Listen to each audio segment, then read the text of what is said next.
میدونی حکایت فال حافظ در شب یلدا برای چیه دوست من؟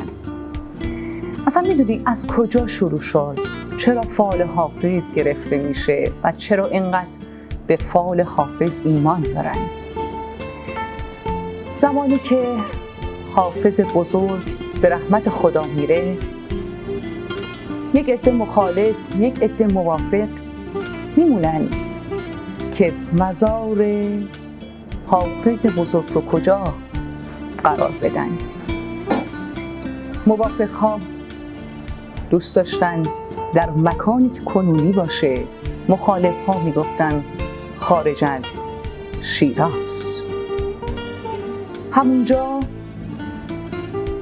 به توافق رسیدن از اشعار حافظ بزرگ فالی رو خارج کنن و ببینن حافظ چه میگوید. پسر بچه‌ای رو منتخب کردن برای برداشتن فال. و چه فالی اومد! کنون که میدمد از بوستان نسیم بهشت، من و شراب فرح بخش و یار خوب سرشت. مکن به نام سیاهی ملامت من مست، که آگه است که تقدیر بر سرش چه نوشت.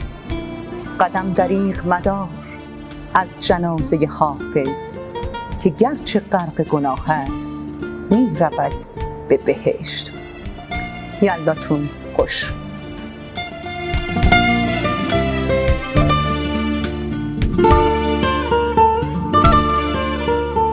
در بلنده‌های یلدا فال ما آرامش است.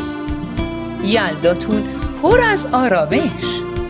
صنایع غذایی آرامش.